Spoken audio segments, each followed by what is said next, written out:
All right, guys, I had to wrap this up. It was taking forever. The temperature dropped here, went from the good 70s to the 40s real quick. Paint was not drying. Color matched pretty good, but the paint wasn't ready for the rusting yet. But this was just kind of a whim project. I came in late last night from the shop and I had some lunch meat. And I grabbed the package and I was like, that's the curve I've been looking for.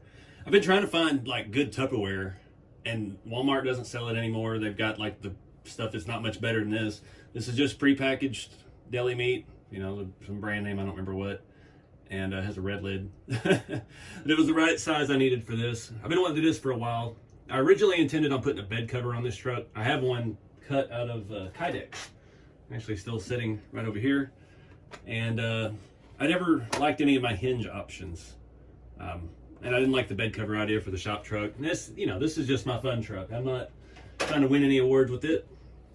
So I originally did styrene for the center cover, and I cut it wrong. It was too narrow, and I didn't want to waste any more of my styrene because that stuff's expensive.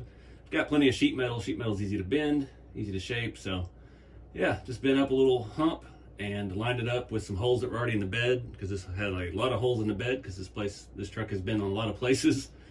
And these are actually the rear body mount screws. They go into the TTO2 rear bumper bracket, because it has the same bumper bracket on the front and the rear. And the front was some holes that I'd previously made for bed mounting before I decided to attach the bed to the cab and just do mounts in the front, mounts in the back. And I've got some supports in the middle holding the cab up and the weight in the interior and all that. And yeah, it worked out well. It's got plenty of room, so if we do ever decide, or there's some new product come out for RC air suspension, and we can actually go ahead and lay this thing out, then yeah, we've got the wheel well space.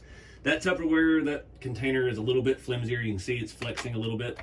That's not as sturdy as I would have liked, but it was the only thing I found.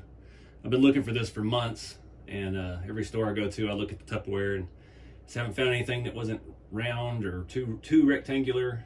So yeah, it is what it is. It's good enough for this. The paint, like I said, wasn't dry. You can see a little bit of the clear here coming through, but luckily I painted the insides with primer so it blends.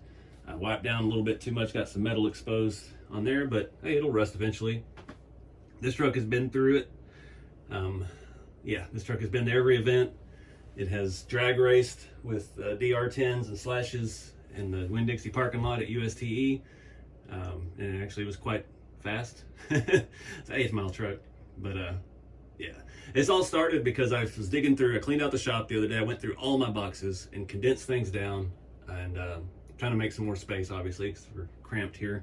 And I found this inner bed piece. I lost the one to this body, and this was the one off of the long bed that's on the SCX-10-2 chassis, and I put a 3D printed tailgate on that. So we had this with the handle on the inside. If you remember, a while back we shaved the tailgate handle and left the Bondo exposed with some pits in it and everything. So it fits the bill for that nicely. And that's what got me thinking about this project again. I originally intended to take the toolbox out of the long bed and put it in here. And that's why the battery area is up there, but I don't like how high it sticks up. So I'm gonna wait for a better 3D printed toolbox to come along, something flush, and we'll use that as a battery box. But until now it will at least hold. When I was drag racing at Winn-Dixie, the battery, I had a big 3700 3-cell in there. This thing was ripping. It's all brushed, nothing crazy, but it ended up on its roof a few times. Batteries dragging along, popping a tailgate open, stuff like that, hitting the tires. So at least now the battery has a wall to stay in on both sides. But yeah, this is just a fun truck. I really need to take the body off, but this is such a nightmare to get lined up straight, because it took me so many attempts. Like, I was scared to take these screws out even, and I was afraid it was going to get the whole body off center of the chassis. But I need to take it off because the back of the passenger seat is not really attached anymore since we ended up on our roof. You can see there's some scuff marks and stuff on it. Ended up on the roof drag racing and knocked the seat loose. And I managed to get my fingers up in there and get it back into the seat bottom.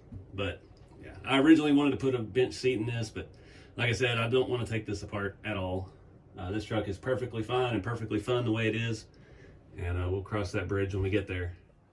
But appreciate y'all watching. I'm gonna wrap it up here. It's been a long day. I've literally spent probably 6 hours on this project, 2 of which was waiting for paint to dry, and it's just gotten so cold now that there's no hope for it, so it can dry the rest of its life.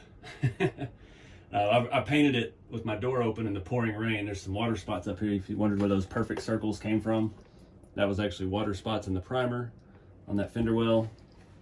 What do you do? The primer dried really quick. I was thinking, all right, cool, it's nice and warm in the shop, so painted the gloss paint, which I didn't think about because I did flat paints on the Red Cat hauler, and they dried great in this in this shop in the cold with the heat going, but the gloss paint needed a day, and I didn't give it a day, so it is what it is. I love this truck. It'll be ready to go here in a day or so when all this fully dries, and get out and have some fun with it. But until next time, guys, think outside the kit, do something fun, use Tupperware, doesn't matter. Just do what you want with what you got, and I'll see y'all in the next video. Keep it scaled.